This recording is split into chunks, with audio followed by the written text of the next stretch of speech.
मुसलमान भाईरा रे आमार कथागुलो दिल दिया बुझबेन। आल्लाहर नबीजी तीनजन जुबकेर घटना साहाबाए केरामके शोनालेन।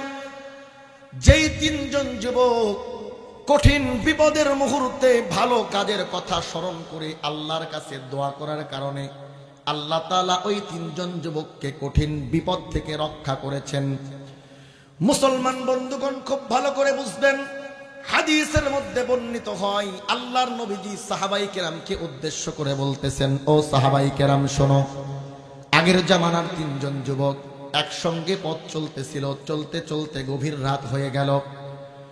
গভীর রাত যখন হয়ে গেল, ওই তিনজন যুবক চিন্তা করলো এই রাতের অন্ধকারে কিভাবে আমরা দীর্ঘ পথ অতিক্রম করে আমরা আমাদের বাড়িতে পৌঁছাবো।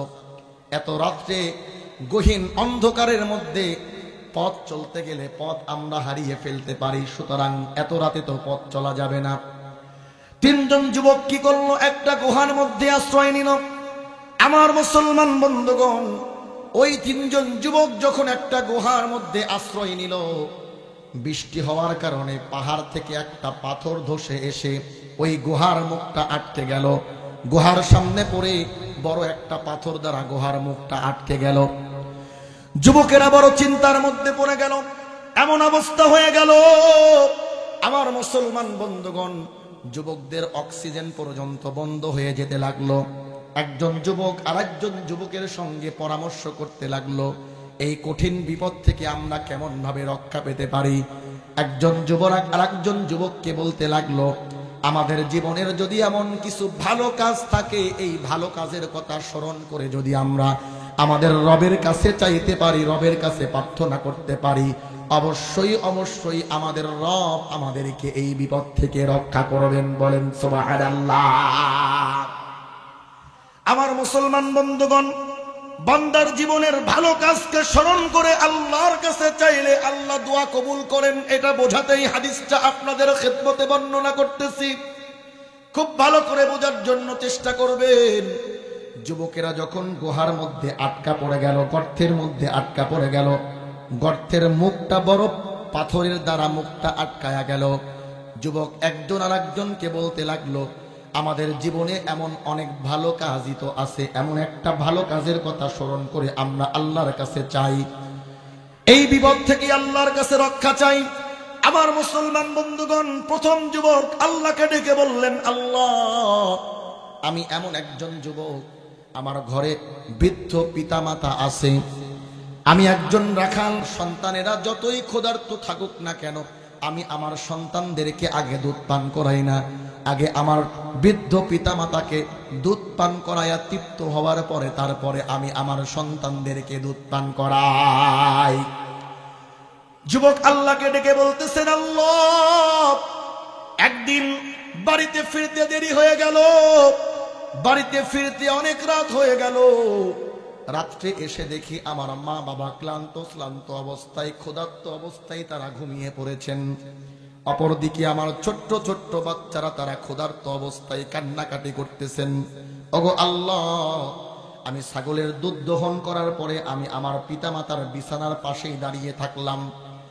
তাদেরকে ঘুম থেকে জাগনা করলে তারা কষ্ট পাবে, এটা ভেবে তাদেরকে আমি জাগনা না করে তাদের বিছানার পাশেই আমি দাঁড়িয়ে থাকলাম। অপরদিকে আমার ছোট্ট ছোট্ট বাচ্চারা তারা ক্ষুধার কারণে এতটাই যন্ত্রণা পাচ্ছিল, মাটির মধ্যে গড়াগড়ি করতে লাগলো, আমার পায়ের সঙ্গে ঝুলে থাকলো। তারপরেও আমি আমার পিতামাতাকে দুধ পান না করিয়ে আমার সন্তানদেরকে আমি দুধ পান করাই নাই। সারা রাত আমি আমার পিতামাতার পাশেই দাঁড়িয়ে থাকলাম, বিছানার পাশে দাঁড়িয়ে থাকলাম। আমার পিতামাতা যখন সারা রাত চলে গেল, সুবহে সাদিক হয়ে গেল, সকাল হয়ে গেল, আমার মা বাবা যখন ঘুম থেকে জাগনা পেল, তারপরে তাদেরকে আমি দুধ পান করালাম। এরপরে আমি আমার সন্তানদেরকে দুধ পান করালাম। ওগো আল্লাহ, এই যে আমি ভালো কাজটি করেছিলাম, ওই দিন আমার মা বাবা আমার প্রতি বড় খুশি হয়েছিলেন। এই কাজটা একমাত্র আপনাকে রাজি খুশি করার জন্যই করেছিলাম গো মাওলা। আমার এই ভালো কাজের উসিলা করে হলেও আপনি আমাদেরকে এই বিপদ থেকে রক্ষা করেন। মুসলমান বন্ধুগণ, ওই প্রথম যুবক যখন আল্লাহর কাছে এই ফরিয়াদ করলো, আল্লাহ পাক রব্বুল আলামিন পাথরের গুহার মুখের কাছ থেকে পাথরটাকে একটু সরিয়ে দিলেন, বলেন সুবহানাল্লাহ। গুহার মধ্যে অক্সিজেন প্রবেশ করতে লাগলো। এতটুকু জায়গা নাই, যেই জায়গা দিয়ে তারা বের হবে সামান্য খানিক ফাঁসা হয়ে গেল। আমার মুসলমান বন্ধুগণ, এইবার দ্বিতীয় যুবক আল্লাহর কাছে ফরিয়াদ করলেন, আল্লাহ আমি আমার যৌবন কাল পার করতেছি গো আল্লাহ। স্বাভাবিকভাবেই একজন যুবকের সুন্দরী যুবতীর প্রতি আকর্ষণ থাকে, কথা বলেন ঠিক কিনা? থাকে কি থাকে না? যৌবনকালে একজন সুন্দরী নারীর প্রতি স্বাভাবিকভাবেই যুবকের আকর্ষণ থাকে। যুবক আল্লাহর কাছে হাত তুলে বলতেছেন, আল্লাহ এই স্বাভাবিকভাবেই আমার চাচাতো বোন বড় সুন্দরী ছিল, তার প্রতি আমার একটা আকর্ষণ ছিল। আমি আমার চাচাতো বোনকে জেনার প্রস্তাব দিলাম, অপকর্মের প্রস্তাব দিলাম। আমার চাচাতো বোন আমার প্রস্তাবকে নাকচ করলো, প্রত্যাখ্যান করে দিল। এরপরে কিছুদিন যাওয়ার পরে আমার এলাকার মধ্যে একটা দুর্ভিক্ষ হলো। ওই দুর্ভিক্ষের মধ্যে সকলেই বড় অভাবের মধ্যে পড়ে গেল। আমার চাচাতো বোন আমার কাছে সাহায্যের জন্য আসলেন। আমি আমার চাচাতো বোনকে বললাম, অবশ্যই আমি তোমাকে সাহায্য করব, তবে আমার সঙ্গে অপকর্ম করতে হবে। বলেন নাউজুবিল্লাহ। যুবক আল্লাহর কাছে হাত তুলে বলতেছেন, আল্লাহ এই মহা দুর্যোগের সময় আমার সেই বোন, চাচাতো বোন আমার সেই কুপ্রস্তাবে রাজি হয়ে গেল। আমি তাকে 100 দিনার দিয়ে দিলাম। আমি যখন তাকে অপকর্ম করার জন্য তার 2 রানের মাঝখানে বসেছি, আমার চাচাতো বোন আমাকে বললেন, ইত্তাকুল্লাহ, হে যুবক আল্লাহকে ভয় করো। আল্লাহু আকবার বলেন। যুবক আল্লাহর কাছে হাত তুলে বলতেছেন, আল্লাহ আমার চাচাতো বোন আমাকে বললেন, ইত্তাকুল্লাহ, হে যুবক আল্লাহকে ভয় করো। হয়তো দুনিয়াতে তোমার এই অপকর্ম কেউ দেখবে না, কিন্তু মালিক তিনি কিন্তু দেখেন। কাল কিয়ামতের ময়দানে তোমাকে জবাব দিতে হবে। ওগো আল্লাহ, আমার চাচাতো বোনের এই কথা শুনে তোমাকে ভয় করে তোমার সন্তুষ্টির জন্য ওই দিন আমার ওই চাচাতো বোন, সুন্দরী চাচাতো বোনকে জিনা করার সুযোগ আমার ছিল, তারপরেও আমি তাকে ছেড়ে দিয়েছি। ওগো আল্লাহ, আমার এই ভালো কাজের উসিলা করে হলেও আজকে আমাদেরকে এই বিপদ থেকে রক্ষা করো। আমার মুসলমান বন্ধুগণ, যুবক যখন আল্লাহর কাছে এই দোয়া করলো, আল্লাহ পাক রব্বুল আলামিন পাথরটাকে আরেকটু সরিয়ে দিলেন। বলেন আল্লাহু আকবার। আমার মুসলমান বন্ধুগণ, কিন্তু এতটুকু সরে গেল না যেই ফাঁসা দিয়ে তারা বের হবে। মুসলমান বন্ধুগণ, তৃতীয় যুবক আল্লাহর কাছে দোয়া করলেন, আল্লাহ আমার একটা ভালো কাজ, আমার বাড়িতে একজন শ্রমিক কাজ করত, সারাদিন কাজ করার পরে তার পারিশ্রমিক আমি যখন তাকে দেব, পারিশ্রমিক না নিয়েই সে আমার কাছ থেকে চলে গেল। দিন শেষে আমি তাকে পারিশ্রমিক দেওয়ার জন্য আর খুঁজে পেলাম না। আমি তখন কি করলাম, তার সেই পারিশ্রমিক টাকাটা আমি ব্যবসায় লাগালাম। ব্যবসায় লাগানোর পরে যখন লাভ হলো, সেখান থেকে আমি কিছু গরু ছাগল কিনলাম। এইভাবে আস্তে আস্তে তার টাকাটাকে আমি কাজে লাগিয়ে, ব্যবসায় লাগিয়ে তার মূলধনটাকে আমি বড় করে ফেললাম। ওগো আল্লাহ, বহুকাল পরে যখন ওই শ্রমিকের সঙ্গে আমার একদিন দেখা হয়ে গেল, আমি তখন তাকে বললাম, এই যে সম্পদগুলো দেখো, এই সম্পদ সব তোমার। তখন সে আমাকে বলল, আপনি কি আমার সঙ্গে ঠাট্টা মস্করা করেন নাকি? ওগো আল্লাহ, আমি তখন ওই শ্রমিককে বললাম, ওহে শ্রমিক শোনো, ওই যে আজ থেকে বহুকাল আগে তুমি আমার বাড়িতে কাজ করেছিলে, কিছু পারিশ্রমিক তোমার পাওনা ছিল, যেটা না নিয়েই তুমি চলে গিয়েছিলে, যেইটাকে আমি আমার ব্যবসায়িক কাজে লাগাই আজকে এত বড় করেছি, এটা আসলেই তোমার। ওগো আল্লাহ, ওটা পাওয়ার পরে সে খুশিতে আনন্দে সেই সম্পদ নিয়ে চলে গেছে, আমার জন্য কিছুই রেখে যায় নাই। শুধুমাত্র তোমার খুশির জন্য, সন্তুষ্টির জন্য আমি এই কাজটি করেছিলাম। ওগো আল্লাহ, আজকে অন্তত এই ভালো কাজের উসিলা করে আমাদেরকে এই বিপদ থেকে রক্ষা করো। বলেন সুবহানাল্লাহ। আমার মুসলমান বন্ধুগণ, 3 জন যুবকের এই ভালো কাজকে উসিলা করে যখন আল্লাহর কাছে তারা দোয়া করলো, আল্লাহ পাক রব্বুল আলামিন তাদের দোয়াকে কবুল করলেন। পাথরটাকে গুহার মুখ থেকে আল্লাহ তাআলা সরিয়ে দিলেন, আর ওই 3 জন যুবক গুহা থেকে মুক্তি পেয়ে তারা বাড়িতে চলে গেলেন। বলেন সুবহানাল্লাহ। আমার মুসলমান বন্ধুগণ, আমার যুবক ভাইয়েরা, এই ঘটনার দ্বারা আপনাদেরকে এটাই বোঝানোর চেষ্টা করতেছিলাম, আপনার জীবনের হতে পারে সামান্য ছোট একটা ভালো কাজ, হতে পারে আজকে এই তাফসিরুল কোরআন মাহফিল, আপনি যদি এই ভালো কাজের উদ্দেশ্য করে এই কোরআনের মাহফিলে বসে যান আর আল্লাহকে বলেন, আল্লাহ আমার মনের একটা ইচ্ছা, আমার মনের একটা বাসনা, ওগো আল্লাহ তোমার কোরআনকে মোহাব্বত করে তোমার কোরআনের মজলিসে আল্লাহ বসে গেছি গো আল্লাহ রব্বুল আলামিন, এই কোরআনের মোহাব্বতের উসিলায় তুমি আমার জীবনের মনের এই নেক আশাটা পূর্ণ করে দাও। আমার আল্লাহ পূরণ করতে পারেন কি পারেন না? অনেকের ভালো চাকরির ব্যবস্থা হয় না, লেখাপড়া করেছে চাকরির ব্যবস্থা হচ্ছে না, বারবার ট্রাই করতেছে কিন্তু ভালো চাকরির ব্যবস্থা হয় না। আমার যুবক ভাই, আমার বাবাজি, আমার মা বোনেরা, আজকে যদি কোরআনের মজলিসে বসে আল্লাহকে ডেকে বলতে পারি, আল্লাহ তোমার কোরআনকে মোহাব্বত করে তোমার সন্তুষ্টি অর্জনের লক্ষ্যে আজকে কোরআনের মজলিসে বসে গেলাম গো আল্লাহ, আমার এই ভালো কাজের উসিলায় আমার একটা চাকরির ব্যবস্থা করে দাও। আমার আল্লাহ ব্যবস্থা করতে পারেন কি পারেন না? আওয়াজ করে বলেন, পারেন কি পারেন না? মুসলমান বন্ধুগণ, আমার মা বোনেরা, অনেকের সন্তান হয় না, নিঃসন্তান, 5 বছর 7 বছর 10 বছর যাবৎ সন্তান হয় না। কথা বলেন ঠিক কিনা? যার কারণে সংসারের মধ্যে অশান্তি হয়। আমার মায়েরা, আমার বোনেরা, আমি আপনাদেরকে বলি, আজকে যদি কোরআনের মোহাব্বতে আল্লাহর সন্তুষ্টি অর্জনের লক্ষ্যে কোরআনের মজলিসে বসে এই মজলিসটাকে শেষ করে উঠতে পারেন আর আল্লাহর কাছে দোয়া করেন, আল্লাহ ওই যুবকদের মতো আমার এই ভালো কাজের ওসিলায় আমাকে একটা নেক সন্তান দান করেন, বলুন তো দেখি আমার আল্লাহ তাকে সন্তান দান করতে পারেন কি পারেন না? এমন ভাবে আমাদের দিলের চাহিদা অনেকের অনেক রকম আছে। আজকে যদি এই কোরআনের মোহাব্বতে, কোরআনকে মোহাব্বত করে আল্লাহর সন্তুষ্টির লক্ষ্যে যদি কোরআনের মজলিসে বসে আল্লাহর কাছে দুহাত তুলে দোয়া করতে পারি, আল্লাহ পাক রব্বুল আলামিন আমাদের জিন্দেগীর সমস্ত বাসনাগুলোকে পূর্ণ করে দিবেন। কথা বলেন ঠিক কিনা? ونشهد أن سيدنا وحبيبنا ومولانا محمدا عبده ورسوله الذي أرسله بالحق بشيرا ونذيرا وداعيا إلى الله بإذنه وسراجا وقمرا منيرا. فقد قال الله تعالى في كلامه المجيد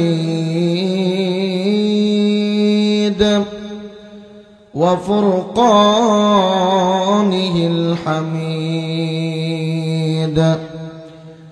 أعوذ بالله من الشيطان الرجيم. بسم الله الرحمن الرحيم. إن الذين آمنوا وعملوا الصالحات إن الذين آمنوا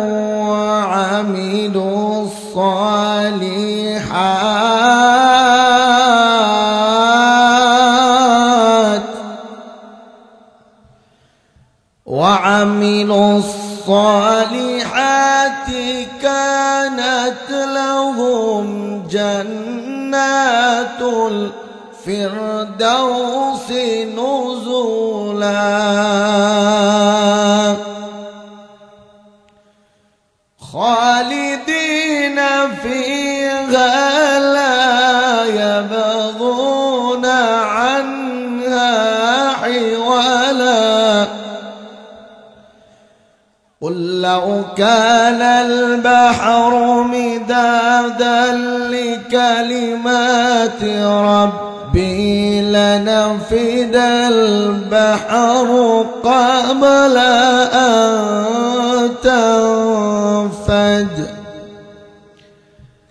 قبل أن تنفد كلمات ربي ولو جئنا بمثله مددا.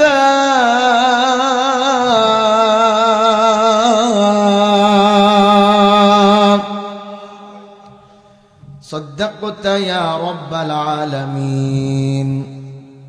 وقال النبي صلى الله عليه وسلم تركت فيكم أمرين لن تضلوا ما تمسكتم بهما كتاب الله وسنة رسوله صلى الله عليه وسلم أو كما قال عليه الصلاة والسلام. وقال تعالى যাব মদিনায় মনে বড় আশা ছিল যাব মদিনায়। কোরআনের আলোচনা যেখানেই হয়েছে কোরআনের আওয়াজগুলোকে বন্ধ করে দেওয়ার জন্য পায়তারা করেছে উলামায়ে কিরাম। যারাই আল্লাহর কোরআনের হক কথাগুলো আল্লাহর সমাজের মধ্যে প্রচার করেছেন সেই সমস্ত উলামায়ে কিরামের উপরে বিভিন্ন কায়দায় বিভিন্ন মাধ্যমে বিভিন্নভাবে মিথ্যা মামলা দিয়ে জেল জুলুম নির্যাতন নিষ্পেষণের শিকার করেছে। আমার মুসলমান বন্ধুগণ, সেই শয়তানের প্রেতাত্মা আর আবু জেহেল আবু লাহাবের উত্তরসূরি এখন আমাদের জমিনের মধ্যে বিদ্যমান। বিভিন্ন জায়গায় আমরা খবর পাই আল্লাহর কোরআনের আলোচনা হলে পরেই সেখানে তারা বাধাগ্রস্ত করতেছে, আল্লাহর কোরআনের বিরোধিতা করতেছে। আমরা আজকে কোরআনের মজলিস থেকে তাদেরকে জানিয়ে দিতে চাই, আল্লাহর জমিনে আল্লাহর দ্বীন প্রতিষ্ঠা হবে, আল্লাহর গোলামেরা আল্লাহর দ্বীন প্রতিষ্ঠার জন্য কাজ করবে, আল্লাহর কোরআনের হুকুমত প্রতিষ্ঠার জন্য আল্লাহর গোলামেরা কাজ করে যাবে, জান মাল কুরবানি করবে। কশিন কালেও তোমরা কোন রকম ভাবে বাধাগ্রস্ত করতে পারবে না। কথা বলেন ঠিক কিনা? আবু জেহেল আবু লাহাব উতবা সাইবার পিতাত্তাগুলো কিছু দূর হয়েছে, কিছু এখন আমাদের জমিনের মধ্যে বিদ্যমান। কথা বলেন ঠিক কিনা? কোরআনের কথা শুনলেই ওদের চুলকানি খাউজানি শুরু হয়ে যায়। বলে হুজুররা আবার দেশ চালাবে, হুজুররা তো শুধু মোল্লা মৌলবীরা শুধু মিলাদ মাহফিল করবে, মসজিদে ইমামতে মুয়াজ্জিনি করবে, এগুলোই তাদের কাজ। হুজুররা আবার দেশ চালানোর স্বপ্ন দেখে কেন? কথা বলেন ঠিক কিনা? সম্মানিত উপস্থিতি, মনে রাখবেন এরাই হলো ইসলামের সবথেকে বড় শত্রু। কথা বলেন ঠিক কিনা? বিগত 16 বছর যাবৎ আমরা দেখেছি স্বৈরাচার সরকার, ফ্যাসিস্ট সরকার শুধুমাত্র কোরআনের হক কথাগুলো বলার কারণে উলামায়ে কেরামের উপরে জেল জুলুম নির্যাতন নিষ্পেষণ করেছে। কোনো দোষ নাই, শুধুমাত্র কোরআনের হক কথা বলার কারণে উলামায়ে কেরামের উপরে মিথ্যা মামলা দিয়ে বছরের পর বছর জেলখানার মধ্যে বন্দী করে রেখেছে। কথা বলেন ঠিক কিনা? আমাদের সকলের প্রাণপ্রিয় মুফাসসির মরহুম আল্লামা দেলোয়ার হোসেন সাইদি রাহিমাহুল্লাহ, আপনারা চিনেন নাকি? সবাই চিনে। কথা বলেন ঠিক কিনা? বাংলাদেশে তাফসীরুল কোরআন মাহফিলের ইতিহাস যাকে দিয়ে সূচনা করা হয়েছে। কথা বলেন ঠিক কিনা? যার আলোচনা শুনে বাংলার হাজারো যুবক ইসলামের জন্য প্রাণ উৎসর্গ করার জন্য প্রস্তুত থেকেছে। কথা বলেন ঠিক কিনা? হাজার হাজার বেধর্মীয় মুসলিম যার কোরআনের আলোচনা শুনে, যার তাফসীর শুনে ঈমান গ্রহণ করেছে, মুসলমান হয়েছে, সেই আল্লামা দেলোয়ার হোসেন সাইদি, তার উপরে যুদ্ধ অপরাধীর মামলা দেওয়া হলো, তাকে ধর্ষক বানানো হলো, তাকে বিভিন্ন রকম কায়দায় বিভিন্ন রকম মিথ্যা অপবাদ দিয়ে জেলখানার মধ্যে বন্দী করে 13টা বছর তার উপরে জুলুম নির্যাতন নিষ্পেষণ করা হলো। চক্রান্তমূলক ভাবে জেলখানার মধ্যেই তাকে শহীদ করা হয়েছে। কথা বলেন ঠিক কিনা? আমরা বলতে চাই, আল্লাহর দ্বীনের জন্য যারা জীবন দেয় তারা কখনো মরে না। কথা বলেন ঠিক কিনা? আল্লাহর রাস্তায় যারা জীবন কোরবানি করে তারা হলেন আল্লাহর সৈনিক, তারা হলো মর্দে মুজাহিদ। যারা আল্লাহর রাস্তায় জীবন দেয়, আমার আল্লাহ বলেন বাল আহিয়া, তোমরা তাদেরকে মৃত বলো না, আমি আল্লাহর কাছে তারা জীবিত। বলেন সুবহানাল্লাহ। এজন্যই তো আমরা বলি আল্লামা সাইদি তুমি মরনি, শহীদ হয়েছ তুমি এটাই জানি। ঠিক কিনা বলেন? শহীদেরা কখনো মরে? আওয়াজ করে বলেন, শহীদেরা কখনো মরে? যারা আল্লাহর রাস্তায় জীবন দেয় তারা হলো শহীদ। আর আমার আল্লাহ বলেন, যারা আমি আল্লাহর রাস্তায় জীবন দেয়, যারা শহীদ তারা কখনো মরে না, তারা আমি আল্লাহর কাছে জীবিত। বলেন সুবহানাল্লাহ। আল্লামা সাইদি তুমি মরণী, শহীদ হয়েছ তুমি এটাই জানি। আল্লামা সাইদি তুমি মরণী, শহীদ হয়েছ তুমি এটাই জানি। কারাগারে কেটেছে 13টি বছর, বাতিল কেঁপেছে তোমায় দেখে থরথর। ঠিক কি বলেন? কারাগারে কেটেছে 13টি বছর, বাতিল কেঁপেছে তোমায় দেখে থরথর। তুমি যে ছিলে মোদের নয়ন মনি, শহীদ হয়েছ তুমি এটাই জানি। আল্লামা সাইদি তুমি মরণী, শহীদ হয়েছ তুমি এটাই জানি। বলেন মারহাবা। আল্লামা দেলোয়ার হোসেন সাইদিকে আমরা মোহাব্বত করি কি করি না? কিসের জন্য মোহাব্বত করি? কোরআনের জন্য। কথা বলেন কিসের জন্য? কোরআনের জন্য। আমার ভাইরা, কোরআনের হক কথাগুলো যারাই বলেন, আল্লাহর জমিনে আল্লাহর দিন প্রতিষ্ঠার মিশন যারাই হাতে নিয়েছেন, আমরা তাদেরকেই দিল থেকে মোহাব্বত করি। কথা বলেন ঠিক কিনা? আমাদের প্রাণ প্রিয় নেতা আমিরে মজলিস শেখুল হাদিস ইবনে শেখুল হাদিস আল্লামা মামুনুল হক হাফিজাহুল্লাহ আপনারা চিনেন। বর্তমান সময়ে গর্জন আর দর্জন দিয়ে বাংলাদেশকে যে থরথর করে কাঁপিয়ে রাখে, হক কথাগুলো কণ্ঠস্বরে, যার কণ্ঠস্বরের মধ্যে থাকে হক কথাগুলো জোরালো কণ্ঠস্বরে যে গোটা বাংলার জমিনের মধ্যে প্রচার করে, তিনি হলেন আমাদের প্রিয় নেতা আল্লামা মামুনুল হক। কথা বলেন ঠিক কিনা? তার উপরে জেল জুলুম নির্যাতন নিষ্পেষণ করা হলো, মিথ্যা মামলা দিয়ে 3 বছর জেলখানার মধ্যে বন্দী করে রাখা হয়েছে। কথা বলেন ঠিক কিনা? আমরা বলতে চাই, আজকে এই কোরআনের মজলিস থেকে আমাদের দাবি হলো, ওই সমস্ত নাস্তিক বেঈমান কোরআন বিদ্বেষীদের বিচার বাংলার জমিনে হতে হবে। কথা বলেন ঠিক কিনা? জুলাই আর আগস্টে আমাদের ছাত্র ভাইদের উপরে যারা গুলি চালিয়ে আমাদের ছাত্র ভাইদেরকে যারা শহীদ করেছে, ওই সমস্ত স্বৈরাচারদের বিচার বাংলার জমিনে হওয়া লাগবে। কথা বলেন ঠিক কিনা? কারা কারা রাজি আছেন দুহাত উঁচু করে দেখান। নারে তাকবীর, নারে তাকবীর। দিন ইসলাম, দিন ইসলাম জিন্দাবাদ, জিন্দাবাদ।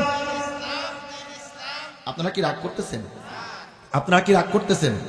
এই হক কথাগুলো আল্লাহর কোরআনের মজলিস থেকে বলার দরকার আছে না নাই? আওয়াজ করে বলেন আছে না নাই? বলবো। আল্লাহ তাআলা কবুল করুন, বলেন আল্লাহুম্মা আমিন। সম্মানিত উপস্থিতি, কোরআনুল কারীম থেকে একখানা আয়াতে কারিমা আমি আপনাদের খেদমতে তেলাওয়াত করেছি। আল্লাহ পাক রব্বুল আলামিন এই আয়াতের মধ্যে একটা মেসেজ আমাদেরকে দিয়েছেন। এই মেসেজটা দিয়েই আমি আমার আলোচনার ইতি টানবো, বেশি সময় আপনাদের মাঝে থাকবো না। তবে এটা বোঝার আগে কিছুটা ভূমিকা আমাদেরকে বুঝতে হবে। খুব ভালো করে বোঝার জন্য চেষ্টা করবেন। আল্লাহ পাক রব্বুল আলামিন আমাকে আপনাকে দয়া করে, মায়া করে, করুণা করে এই জান্নাতের বাগানের মধ্যে বসার সুযোগ করে দিয়েছেন। এটা এমন একটা বাগান, যেই জান্নাতের বাগানের মধ্যে বসে যদি কেউ আলোচনা শুনে, আল্লাহ তাআলা তাদেরকে 2টা পুরস্কার দেন। কয়টা পুরস্কার? আওয়াজ করে বলেন কয়টা পুরস্কার? আল্লাহ তাআলা 2টা পুরস্কার তাদেরকে দেন। নাম্বার 1, আল্লাহ পাক রব্বুল আলামিন তাদের জিন্দেগীর সমস্ত গুনাহগুলোকে মাফ করে দেন। বলেন সুবহানাল্লাহ। নাম্বার 2, আল্লাহ পাক রব্বুল আলামিন তাদের উপরে আসমান থেকে খাস রহমত বর্ষণ করতে থাকেন। বলেন সুবহানাল্লাহ। মুসলমান ভাইরা রে, আমার কথাগুলো দিল দিয়া বুঝবেন। লম্বা কোনো আলোচনা আমি আপনাদের খেদমতে রাখতে চাই না। সংক্ষেপে একটা মেসেজ দিয়েই আমি আমার আলোচনার ইতি টানব। খুব ভালো করে বোঝার জন্য চেষ্টা করবেন। এমন একটা মজলিসে আমরা বসে গিয়েছি, যেই মজলিসটা জান্নাতের বাগান। এই জান্নাতের বাগানের মধ্যে বসে যারা কোরআনের আলোচনা শুনবে, আল্লাহ তাআলা তাদেরকে 2টা পুরস্কার দান করবেন। খুব ভালো করে বোঝার জন্য চেষ্টা করবেন।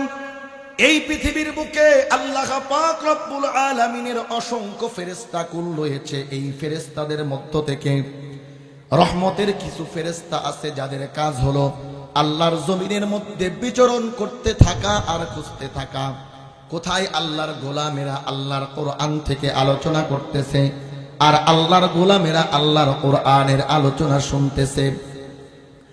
আমার মুসলমান বন্ধুগণ, ওই রহমতের ফেরেশতারা খুঁজতে খুঁজতে যখন এমন একটা মজলিস পেয়ে যায়, গায়ে গা মিলিয়ে কাঁধে কাঁধ মিলিয়ে মজলিসটাকে বেষ্টনী করে রাখে, আর আল্লাহর আসমান থেকে রহমত বর্ষণ করতে থাকেন। বলেন সুবহানাল্লাহ। আমার মুসলমান বন্ধুগণ, আল্লাহ পাক রব্বুল আলামিন এই নিদারুণ দৃশ্য দেখার পরে ফেরেশতাদেরকে ডেকে বলে, ও আমার রহমতের ফেরেশতারা, আমি আল্লাহ তাআলা জানতে চাই তোমরা ওই জায়গায় কি করো।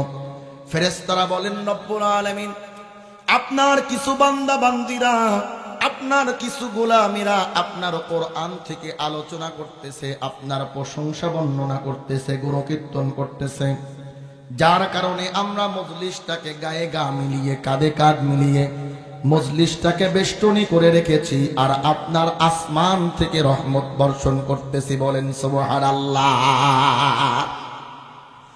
আমার মুসলমান বন্ধুগণ, খুব ভালো করে বুঝবেন, আল্লাহ পাক রব্বুল আলামিন রহমতের ফেরেশতাদেরকে ডেকে বলেন, ও আমার রহমতের ফেরেশতারা, আমি আল্লাহ তাআলা জানতে চাই আমার ওই সমস্ত বান্দা বান্দিরা আমি আল্লাহ তাআলাকে দেখেছে নাকি।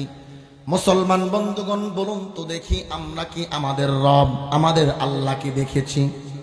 আওয়াজ করে বলতে হবে, আমরা কি আমাদের আল্লাহকে দেখেছি?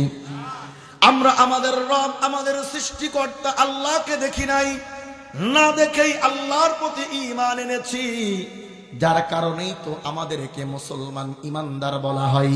কথা বলেন ঠিক কিনা? আল্লাহ পাক রব্বুল আলামিন মুসলমান ইমানদারের পরিচয় কোরআনুল কারীমের মধ্যে দিয়েছেন। আল্লাহ তাআলা বলেন, আল্লাযীনা ইউমিনুনা বিল গায়বি ওয়া ইউকিমুনাস সালাতা ওয়া মিম্মা রাযাকনাহুম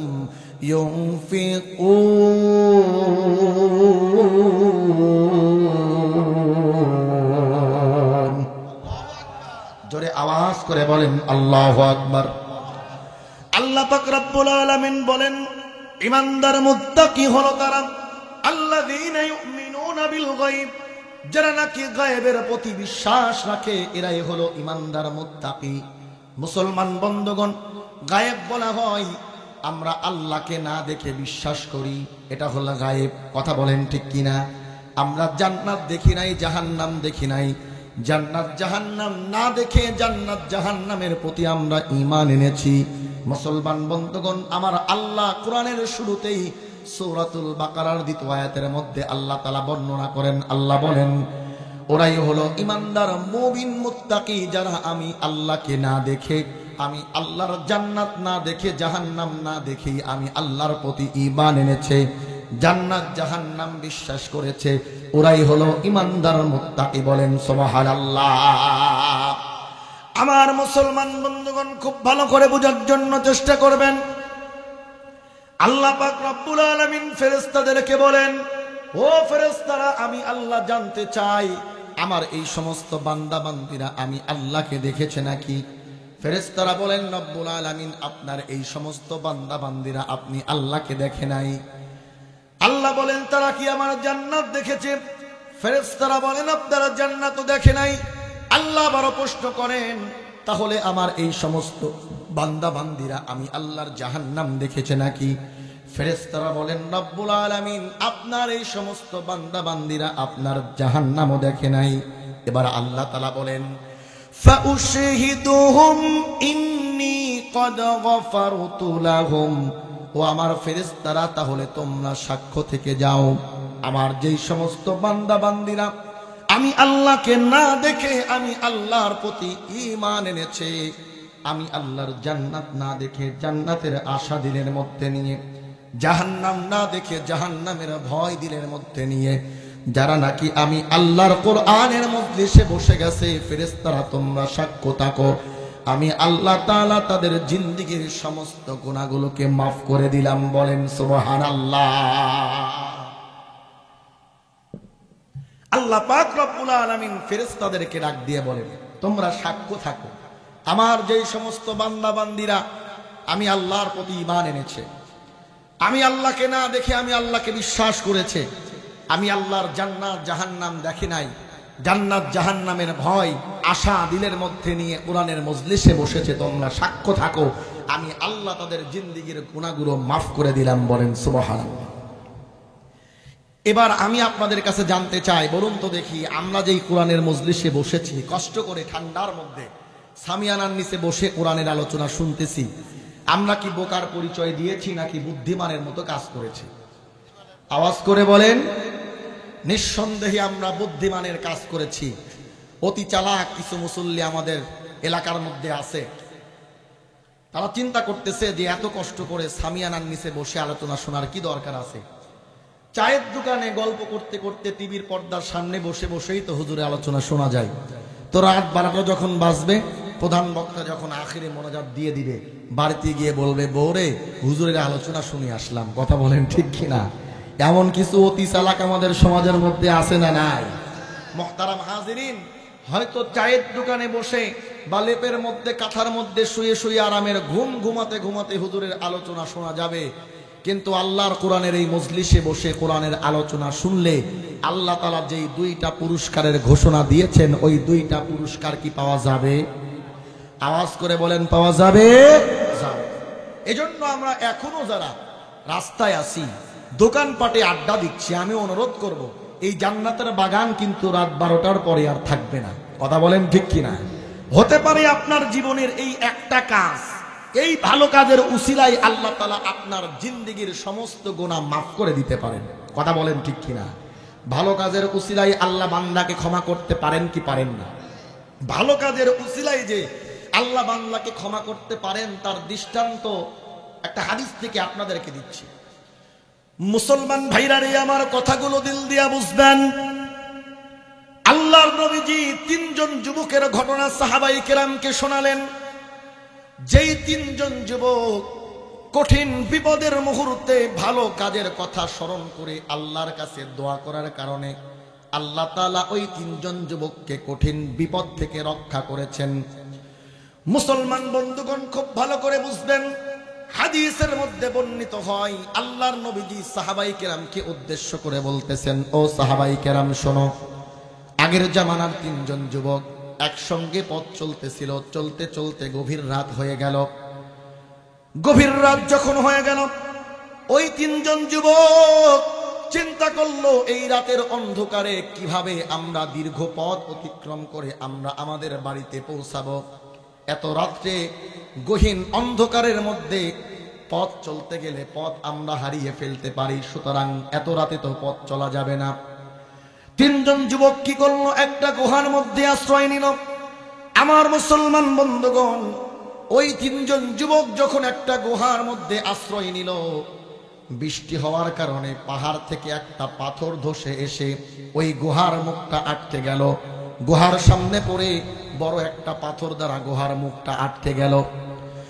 যুবকেরা বড় চিন্তার মধ্যে পড়ে গেল। এমন অবস্থা হয়ে গেল, আমার মুসলমান বন্ধুগণ, যুবকদের অক্সিজেন পর্যন্ত বন্ধ হয়ে যেতে লাগলো। একজন যুবক আরেকজন যুবকের সঙ্গে পরামর্শ করতে লাগলো, এই কঠিন বিপদ থেকে আমরা কেমন ভাবে রক্ষা পেতে পারি। একজন যুবক আরেকজন যুবককে বলতে লাগলো, আমাদের জীবনের যদি এমন কিছু ভালো কাজ থাকে, এই ভালো কাজের কথা স্মরণ করে যদি আমরা আমাদের রবের কাছে চাইতে পারি, রবের কাছে প্রার্থনা করতে পারি, অবশ্যই অবশ্যই আমাদের রব আমাদেরকে এই বিপদ থেকে রক্ষা করবেন। বলেন সুবহানাল্লাহ। আমার মুসলমান বন্ধুগণ, বান্দার জীবনের ভালো কাজকে স্মরণ করে আল্লাহর কাছে চাইলে আল্লাহ দোয়া কবুল করেন, এটা বোঝাতেই হাদিসটা আপনাদের খেদমতে বর্ণনা করতেছি। খুব ভালো করে বোঝার জন্য চেষ্টা করবেন। যুবকেরা যখন গুহার মধ্যে আটকা পড়ে গেল, গর্তের মধ্যে আটকা পড়ে গেল, গর্তের মুখটা বড় পাথরের দ্বারা মুখটা আটকায়া গেল।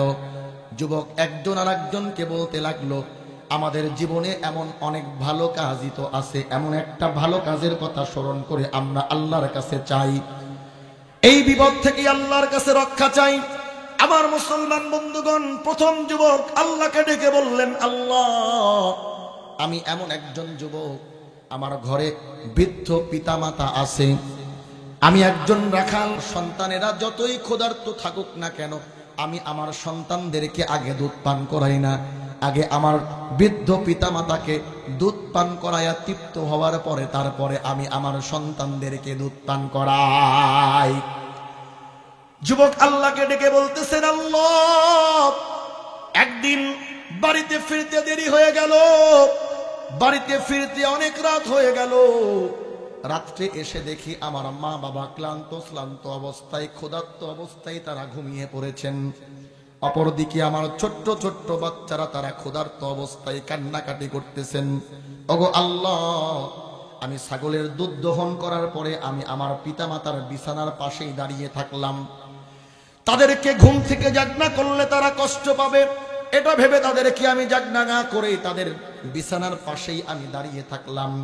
অপরদিকে আমার ছোট্ট ছোট্ট বাচ্চারা তারা ক্ষুধার কারণে এতটাই যন্ত্রণা পাচ্ছিল, মাটির মধ্যে গড়াগড়ি করতে লাগলো, আমার পায়ের সঙ্গে ঝুলে থাকলো। তারপরেও আমি আমার পিতামাতাকে দুধ পান না করিয়ে আমার সন্তানদেরকে আমি দুধ পান করাই নাই। সারা রাত আমি আমার পিতামাতার পাশেই দাঁড়িয়ে থাকলাম, বিছানার পাশে দাঁড়িয়ে থাকলাম। আমার পিতামাতা যখন সারা রাত চলে গেল, সুবহ সাদিক হয়ে গেল, সকাল হয়ে গেল, আমার মা বাবা যখন ঘুম থেকে জাগনা পেল, তারপরে তাদেরকে আমি দুধ পান করালাম। এরপরে আমি আমার সন্তানদেরকে দুধ পান করালাম। ওগো আল্লাহ, এই যে আমি ভালো কাজটি করেছিলাম, ওই দিন আমার মা বাবা আমার প্রতি বড় খুশি হয়েছিলেন।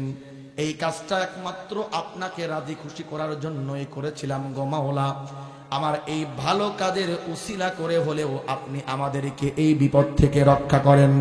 মুসলমান বন্ধুগণ, ওই প্রথম যুবক যখন আল্লাহর কাছে এই ফরিয়াদ করলো, আল্লাহ পাক রব্বুল আলামিন পাথরের গুহার মুখের কাছ থেকে পাথরটাকে একটু সরিয়ে দিলেন। বলেন সুবহানাল্লাহ। গুহার মধ্যে অক্সিজেন প্রবেশ করতে লাগলো। এতটুকু জায়গা নাই, যেই জায়গা দিয়ে তারা বের হবে সামান্য খানিক ফাঁসা হয়ে গেল।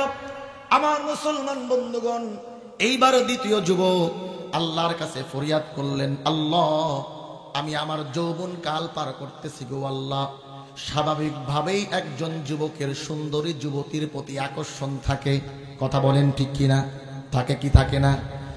যৌবনকালে একজন সুন্দরী নারীর প্রতি স্বাভাবিকভাবেই যুবকের আকর্ষণ থাকে।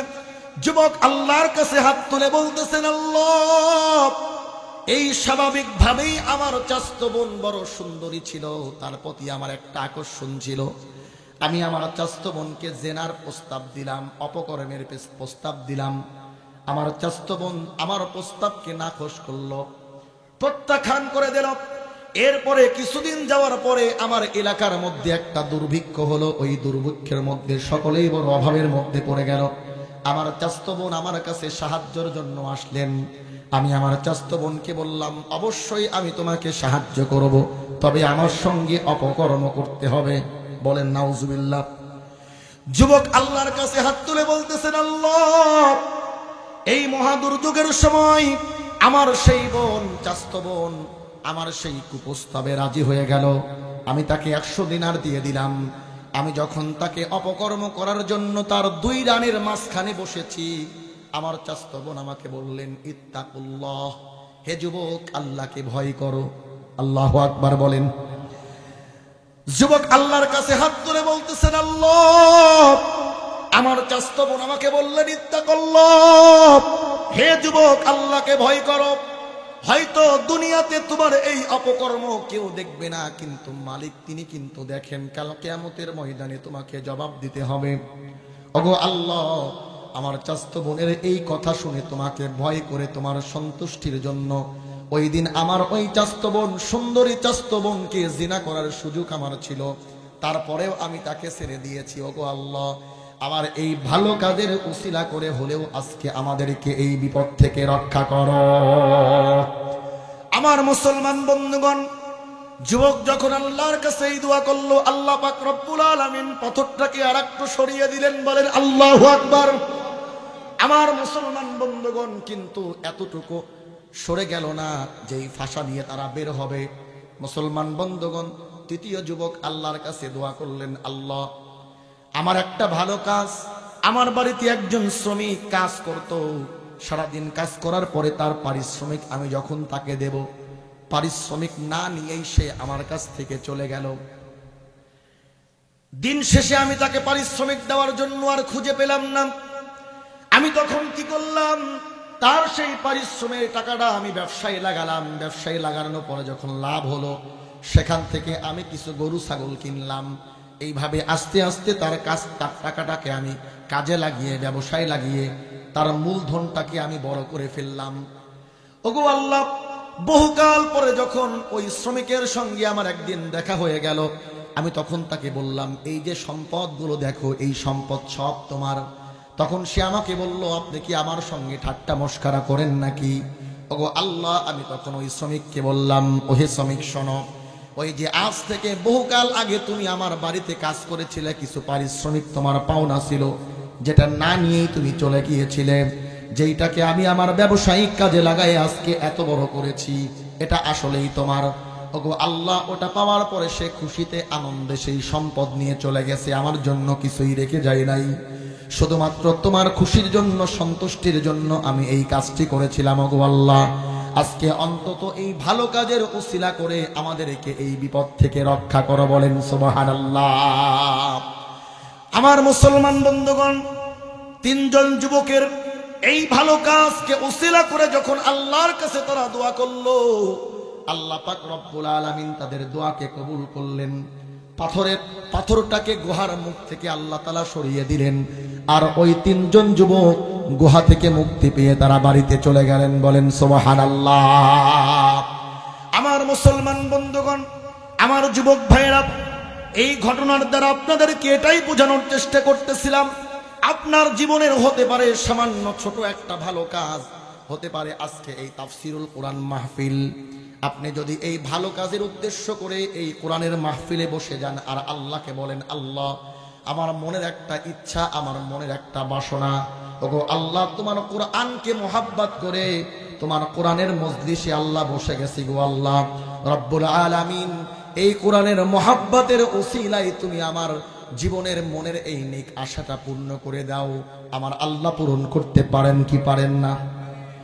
অনেকের ভালো চাকরির ব্যবস্থা হয় না, লেখাপড়া করেছে, চাকরির ব্যবস্থা হচ্ছে না, বারবার ট্রাই করতেছে, কিন্তু ভালো চাকরির ব্যবস্থা হয় না। আমার যুবক ভাই, আমার বাবাজি, আমার মা বোনেরা, আজকে যদি কোরআনের মজলিসে বসে আল্লাহকে ডেকে বলতে পারি, আল্লাহ, তোমার কোরআনকে মোহাব্বত করে তোমার সন্তুষ্টি অর্জনের লক্ষ্যে আজকে কোরআনের মজলিসে বসে গেলাম গো আল্লাহ, আমার এই ভালো কাজের উসিলায় আমার একটা চাকরির ব্যবস্থা করে দাও। আমার আল্লাহ ব্যবস্থা করতে পারেন কি পারেন না?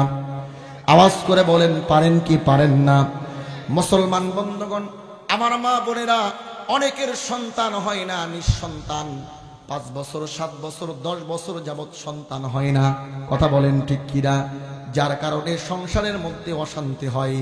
আমার মায়েরা, আমার বোনেরা, আমি আপনাদেরকে বলি, আজকে যদি কোরআনের মোহাব্বতে আল্লাহর সন্তুষ্টি অর্জনের লক্ষ্যে কোরআনের মজলিসে বসে এই মজলিসটাকে শেষ করে উঠতে পারেন আর আল্লাহর কাছে দোয়া করেন, আল্লাহ, ওই যুবকদের মতো আমার এই ভালো কাজের উসিলায় আমাকে একটা নেক সন্তান দান করেন, বলুন তো দেখি আমার আল্লাহ তাকে সন্তান দান করতে পারেন কি পারেন না? এমন ভাবে আমাদের দিলের চাহিদা অনেকের অনেক রকম আছে। আজকে যদি এই কোরআনের মোহাব্বতে, কোরআনকে মোহাব্বত করে আল্লাহর সন্তুষ্টির লক্ষ্যে যদি কোরআনের মজলিসে বসে আল্লাহর কাছে দুহাত তুলে দোয়া করতে পারি, আল্লাহ পাক রব্বুল আলামিন আমাদের জিন্দেগীর সমস্ত বাসনাগুলোকে পূর্ণ করে দিবেন, কথা বলেন ঠিক কিনা? কম বেশি আমরা সকলেই তো গুনাহগার, কথা বলেন ঠিক কিনা? কম বেশি আমরা সকলেই গুনাহগার। অন্তত নিজের গুনার জন্য অনুতপ্ত হয়ে আল্লাহর কাছে ক্ষমা চাইতে পারি, আল্লাহ, আজকে এই কোরআনের মজলিসের উসিলা করে আপনি আমাদের জিন্দেগীর সমস্ত গুনাহগুলোকে মাফ করে দেন, কথা বলেন ঠিক কিনা? আমার ভাইরা, আল্লাহ পাক রব্বুল আলামিন আমাকে আপনাকে হাজারো নিয়ামত দান করেছেন। এই হাজারো নিয়ামতের মধ্যে একটা নিয়ামত হলো আল্লাহর কোরআন, কথা বলেন ঠিক কিনা?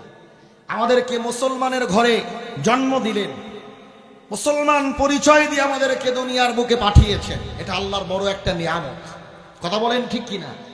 সমস্ত সৃষ্টিকুলের সর্বশ্রেষ্ঠ করেছেন, সর্বশ্রেষ্ঠ নবীর সর্বশ্রেষ্ঠ উম্মত বানিয়েছেন, সর্বশ্রেষ্ঠ কিতাব কুরআনুল কারীম আমাদের জীবন পরিচালনার জন্য আল্লাহ আমাদেরকে দান করেছেন। কথা বলেন ঠিক কিনা? সুস্থতার জিন্দেগি দান করেছেন, সন্তান দিয়েছেন, সংসার দিয়েছেন। এই যে হাজারো নিয়ামত, এই নিয়ামতের শুকরিয়া আদায় করার দরকার আছে না নাই? আমরা কি যথার্থ নিয়ামতের শুকরিয়া আদায় করি? আল্লাহর নিয়ামতের শুকরিয়া আদায় করে শেষ করা সম্ভব? আওয়াজ করে বলেন সম্ভব, সম্ভব, সম্ভব। এজন্যই তো আল্লাহ পাক রব্বুল আলামিন বলেন কুরআনুল কারীমের 14 নম্বর সূরা সূরাতু ইব্রাহিমের 34 নম্বর আয়াতের মধ্যে আল্লাহ পাক রব্বুল আলামিন বলেন ওয়া ইন তাউদ্দু নি'মাতাল্লাহি লা তুহসুহা ইন্নাল ইনসানা লাযালুমুন কাফফার।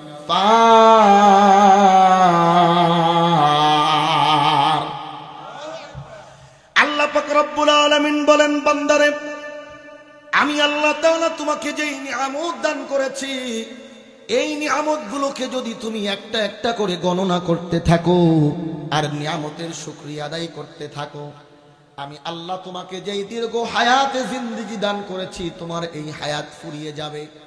আবার তোমাকে যদি 50 বছর, 60 বছর, 70 বছর, 80 বছর, 100 বছরের একটা জিন্দেগি দেওয়া হয়, ওই জিন্দেগির শুরু থেকে শেষ পর্যন্ত আমি আল্লাহর নিয়ামতের শুকরিয়া আদায় করতে থাকো, তোমার পরের জিন্দেগিটাও ফুরে যাবে। আবার যদি তোমাকে একটা নিয়ামত জিন্দেগি দান করা হয় আর ওই জিন্দেগির শুরু থেকে শেষ পর্যন্ত আমি আল্লাহর নিয়ামতের শুকরিয়া আদায় করতে থাকো, ওই জিন্দেগিটাও শেষ হয়ে যাবে।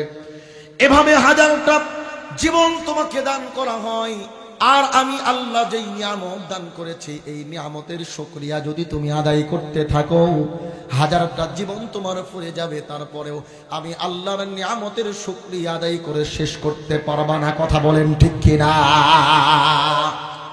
এই জন্যই তো মুফাসসিরিনে কিরাম আয়াতের ব্যাখ্যা করতে গিয়ে বলেন, আল্লাহর গোটা জমিনটাকে যদি কাগজ বানানো হয় আর সমুদ্রের পানিগুলোকে যদি কালি বানানো হয়, সমুদ্রের পানি কি অল্প কিছু?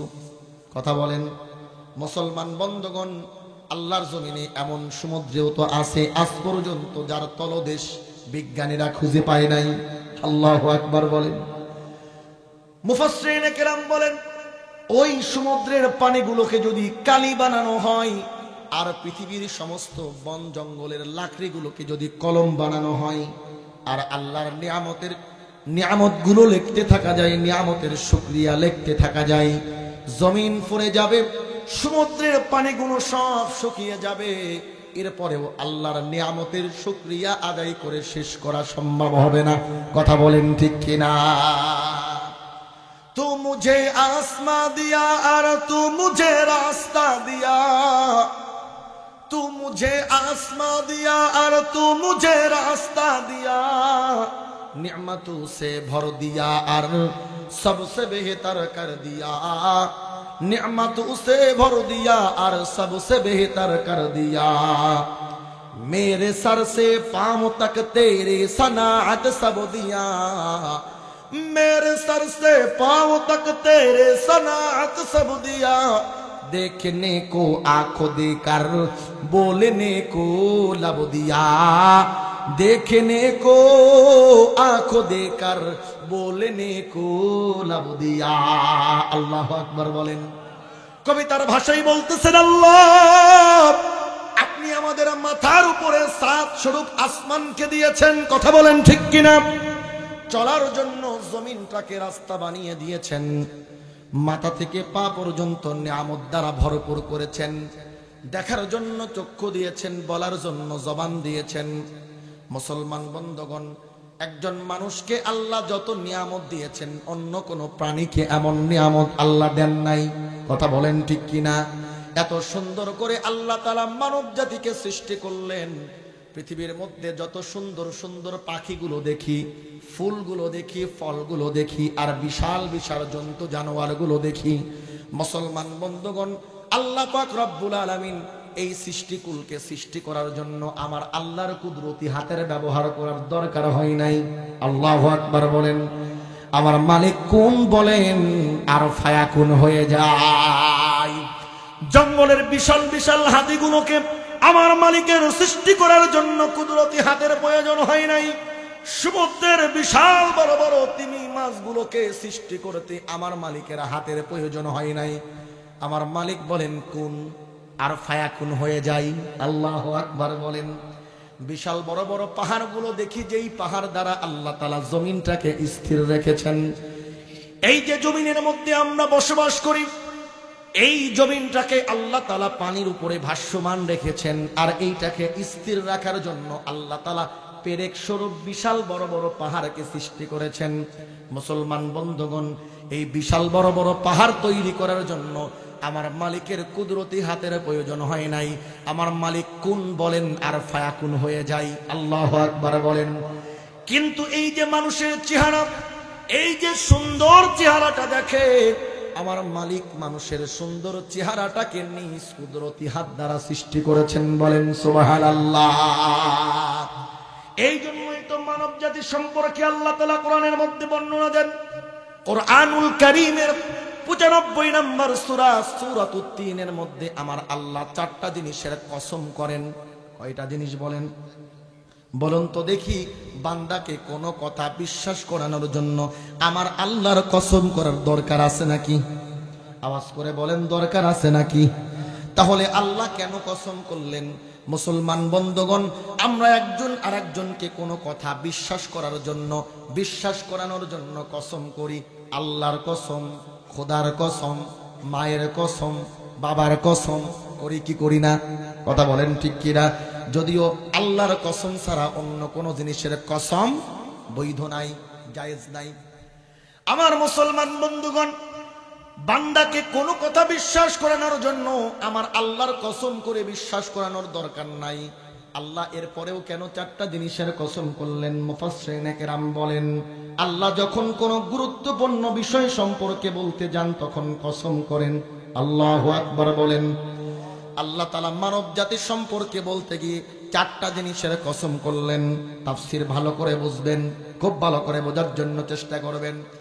কোরআনুল কারীমের 95 নম্বর সূরা সূরাতুত তিনের প্রথম আয়াতের মধ্যেই দ্বিতীয় আয়াতের মধ্যে আল্লাহ তাআলা 4টা জিনিসের কসম করলেন। আল্লাহ পাক রব্বুল আলামিন বলেন, ওয়াত-তিনি ওয়াজ-যাইতুনি ওয়া তুরি সিনিনা ওয়া হাদাল বালাদিল আমিন লাকাদ খালাকনাল ইনসানা ফি আহসানি তাকওয়িম।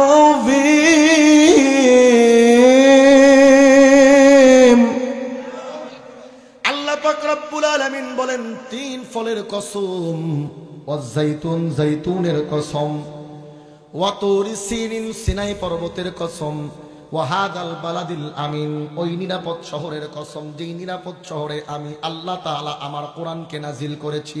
আল্লাহু আকবার বলেন। ওই নিরাপদ শহরের কসম, যেই নিরাপদ শহরে আমি আল্লাহ পাক রব্বুল আলামিন আমার নবীকে প্রেরণ করেছি, যেই নিরাপদ শহরে আমি আল্লাহ আমার বাইতুল্লাহ কাবাকে নির্মাণ করেছি, সেই নিরাপদ শহরের কসম। আল্লাহ তাআলা 4টা জিনিসের কসম করে বলেন, লাকাদ খালাকনাল ইনসানা ফি আহসানি তাকওয়িম, আমি মানুষকে সব থেকে উত্তম অবয়ব দ্বারা সৃষ্টি করেছি। বলেন সুবহানাল্লাহ। আমার নবী মানুষকে সব থেকে উত্তম অবয়ব দ্বারা সৃষ্টি করেছি। আবার আল্লাহ তাআলা কোরআনের অন্য জায়গায় এই মানব জাতি সম্পর্কে বর্ণনা দেন, মানুষ হলো 4 পায়ে জানোয়ার, কুকুর শুকুরের চাইতেও নিকৃষ্ট। বলেন নাউজুবিল্লাহ। মুসলমান বন্ধুগণ, আল্লাহ পাক রব্বুল আলামিন বলেন, উলাইকা কাল আনআমি বাল হুম আদাল উলাইকা হুমুল গাফিলুন।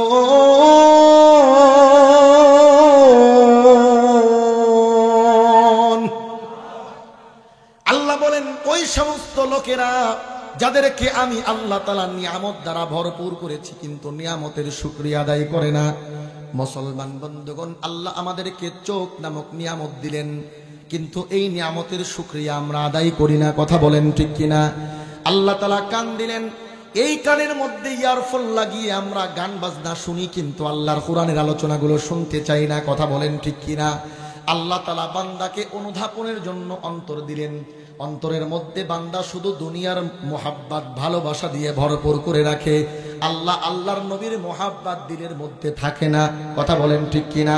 আল্লাহ তাআলা বলেন, এই শ্রেণীর লোকেরা উলাইকা কাল আনআমি বাল হুম আদল, এরা হলো চার পায়ে জানোয়ার, কুকুর শুকুরের চাইতে নিকৃষ্ট। মুসলমান বন্ধুগণ, খুব ভালো করে বোঝার জন্য চেষ্টা করবেন। আল্লাহ তাআলা যেই মানুষকে দুনিয়ার মধ্যে সব থেকে উৎকৃষ্ট বললেন, আবার ওই মানুষকেই দুনিয়ার সব থেকে নিকৃষ্ট বলতেছেন। কথা বলেন ঠিক কিনা? স্বাভাবিকভাবেই কিন্তু আমাদের দিলের মধ্যে একটা প্রশ্ন হয়, হুজুর তাহলে আমরা কোন শ্রেণীর অন্তর্ভুক্ত? কথা বলেন ঠিক কিনা? দিলের মধ্যে প্রশ্ন হয় কি হয় না? একটু কথার জবাব দিবেন। দিলের মধ্যে প্রশ্ন হয় কি হয় না? আমাদের দিলের মধ্যে কিন্তু কমন একটা প্রশ্ন, হুজুর তাহলে আমরা উৎকৃষ্ট মানুষের অন্তর্ভুক্ত নাকি নিকৃষ্ট মানুষের অন্তর্ভুক্ত? মুসলমান বন্ধুগণ, বান্দার দিলের মধ্যে এই প্রশ্নের উদয় হবে, আমার আল্লাহ এটা জানেন কি জানেন না? আওয়াজ করে বলেন, জানেন কি জানেন না? আমার আল্লাহ কিন্তু আজ থেকে 1450 বছর পূর্বে যখন কোরআন নাজিল করেছেন, ওই সময় আমার আল্লাহ জানেন বান্দা যখন কোরআনের মধ্যে দেখবেন বান্দা কি এক জায়গায় উৎকৃষ্ট আরেক জায়গায় নিকৃষ্ট বলেছি, বান্দার দিলের মধ্যে প্রশ্ন হবে তাহলে আমরা কোন শ্রেণীর অন্তর্ভুক্ত? এ কারণেই আল্লাহ তাআলা প্রশ্নের জবাবটা কোরআনুল কারীমের মধ্যেই দিয়েছেন। বলেন আল্লাহু আকবার।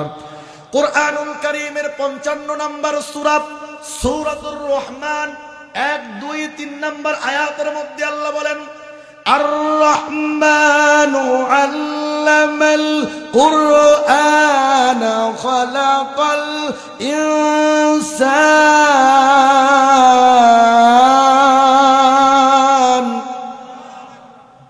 আল্লাহ তাআলা বলেন আর রহমান, দয়াময় আল্লাহ, আল্লামাল কুরআন, যিনি কোরআন শিক্ষা দিয়েছেন, খলাকল ইনসান, যিনি মানুষ সৃষ্টি করেছেন। মুসলমান বন্ধুগণ, আল্লাহ তাআলা আগে কোরআন সৃষ্টির কথা বললেন, কোরআন শিক্ষার কথা বললেন নাকি আগে মানব সৃষ্টির কথা বললেন? আলোচনা শুনেন নাই? আল্লাহ তাআলা কোরআনুল কারীমের মধ্যে বর্ণনা দিচ্ছেন, আর রহমান আল্লামাল কুরআন খলাকল ইনসান। আল্লাহ তাআলা আগে কোরআন শিক্ষার কথা বললেন, তারপরে মানব সৃষ্টির কথা বললেন। কথা বলেন ঠিক কিনা?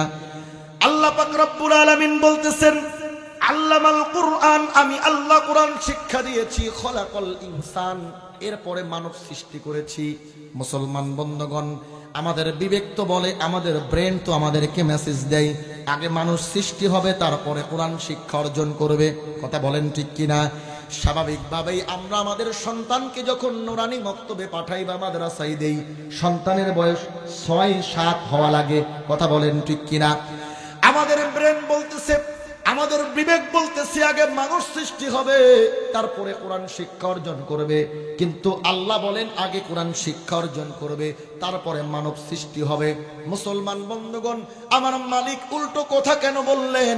মুফাসসিরিনে কেরাম আয়াতের ব্যাখ্যা করতে গিয়ে বলেন, আল্লাহ তাআলা দুনিয়ার মানুষকে এটা বোঝাতে চান, ও দুনিয়ার মানুষ, তোমরা যদি প্রকৃতপক্ষে আদর্শবান মানুষের মতো মানুষ হতে চাও তাহলে আগে তোমাদেরকে কোরআনের শিক্ষা অর্জন করা লাগবে, সন্তানদেরকে কোরআনের শিক্ষা দেওয়া লাগবে।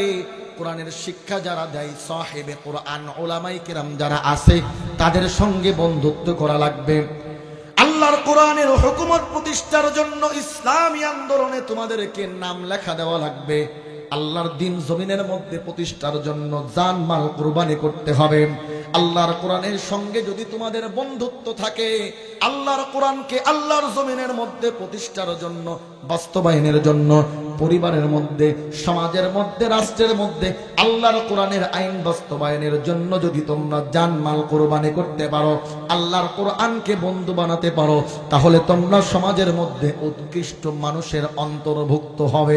কথা বলেন ঠিক কিনা? আর যদি মানব রূপ তোমার থাকলেও এলাকার সব থেকে উচ্চ শিক্ষিত যদি হও, সুন্দর চেহারার অধিকারীও যদি হও, এরপরেও তুমি প্রকৃতপক্ষে মানুষ হতে পারবা না আল্লাহর কোরআনের সঙ্গে যদি তোমার বন্ধুত্ব না থাকে। কথা বলেন ঠিক কিনা? এজন্য আল্লাহ পাক রব্বুল আলামিন কোরআন শিক্ষার কথা আগে বললেন। মুফাসসিরিনে কিরাম আয়াতের ব্যাখ্যা করতে গিয়ে বলেন, আল্লাহর কোরআনের সঙ্গে যাদের সম্পর্ক থাকবে এরা দুনিয়ার মধ্যে আদর্শবান মানুষের অন্তর্ভুক্ত হবে, আর আল্লাহর কোরআনের সঙ্গে যারা সম্পর্ক রাখবে না এদেরকে দেখতে মানুষের মতো দেখা গেলেও এরা প্রকৃতপক্ষে মানুষ না, এরা চার পায়ে জানোয়ার, কুকুর শুকুরের চাইতেও নিকৃষ্ট। কথা বলেন ঠিক কিনা? এবার আমি আপনাদেরকে প্রশ্ন করতে চাই, বিগত 16 বছর যাবত আল্লাহর কোরআনের বিরোধিতা যারা করেছে, আল্লাহর কোরআনের কথা বলার কারণে উলামায়ে কিরামের উপরে যারা জেল জুলুম নির্যাতন নিষ্পেষণ চাপিয়ে দিয়েছে, কোরআনের মাহফিলগুলোতে 144 ধারা যারা জারি করেছে, কোরআনের মাহফিলগুলো যারা বন্ধ করে দিয়েছে, এরা কোশ্চেন কালেও দেখতে মানুষের মতো দেখা গেলেও এরা কখনো মানুষ হতে পারে না। কথা বলেন ঠিক কিনা? এরা হলো চার পায়ে জানোয়ার, কুকুর শুকুরের চাইতেও নিকৃষ্ট। কথা বলেন ঠিক কিনা? মুহতারাম হাজিরিন, আল্লাহর কোরআনের সঙ্গে সম্পর্ক রাখতে হবে। কোরআনের সঙ্গে সম্পর্ক আছে? কথা বলেন, সম্পর্ক আছে? আছে। কেমন সম্পর্ক? এক শ্রেণীর মুসলমান দেখবেন আমাদের সমাজের মধ্যে যারা কোরআন পড়তে জানে না, কোরআনের কাছে যায়ও না। কথা বলেন ঠিক কিনা? টুকটাক মসজিদে এসে 2-4 রাকাত নামাজ পড়ে, মাঝে মধ্যে মন চাইলে আসে, না মন চাইলে না আসে। কথা বলেন ঠিক কিনা? এটা হলো এক শ্রেণী। পিতামাতা আত্মীয় স্বজন কেউ মারা গেলে মাদ্রাসা থেকে কিছু হুজুর তলবে এলেম ভাড়া করে এনে একটা খতম পড়ায় দেয়, মনে করে যাক আমার দায়িত্ব মনে হয় শেষ। কথা বলেন ঠিক কিনা? এমন এক শ্রেণীর মুসলমান আমাদের সমাজে আছে না? আবার একটা শ্রেণী আছে কোরআন পড়তে জানে, ছোট্টবেলায় মক্তবে হুজুরের কাছ থেকে কোরআন শিখছে, তো যখন একটু কষ্টের মধ্যে পড়ে, গার্লফ্রেন্ড যখন একটু সেকা টেকা দেয়, তো মন টন খারাপ থাকে, ওই সময় মসজিদে এসে হুজুরের কাছে বসে বলে, হুজুর নিয়ত করেছি আজকের থেকে 5 ওয়াক্ত নামাজ পড়বো। তো টুকটুক করে নামাজটা শেষ হলে কোরআনটা নামায়, 2-4 পৃষ্ঠা পড়ে, তো 2-4 দিন যাওয়ার পরে আবার ভুলে যায়, আবার যে ওই যে কোরআন থেকে সরে আর কোরআনের কাছে আসে না। কথা বলেন ঠিক কিনা? এরা হলো 2 নম্বর প্রকারের মুসলমান। 3 নম্বর প্রকার মুসলমান কিছু আছে, কোরআন পড়ে ঠিক আছে, আল্লাহর কোরআন সকাল সন্ধ্যা তেলাওয়াত করে, কোরআন পড়তে জানে, কিন্তু কোরআন শুধু তেলাওয়াতের মধ্যেই সীমাবদ্ধ করেছে। আল্লাহর কোরআনের আইন যে আল্লাহর জমিনে বাস্তবায়ন করতে হবে এই ব্যাপারে তার কোনো খেয়াল নাই। কথা বলেন ঠিক কিনা? আমার মুসলমান বন্ধুগণ, মনে রাখতে হবে আল্লাহর জমিনে 1 ইঞ্চি জায়গাও যেন যদি কোনো কাফের মুশরিক বেঈমানের দখলে থাকে, বাংলার শুধু নয় গোটা পৃথিবীর মুসলমানের জন্য ঈমানি দায়িত্ব হলো আল্লাহর ওই 1 ইঞ্চি জমিন কাফেরদের থেকে দখল মুক্ত করার জন্য সমস্ত মুসলমান জান মাল সবকিছুকে কুরবানি করবে। কথা বলেন ঠিক কিনা?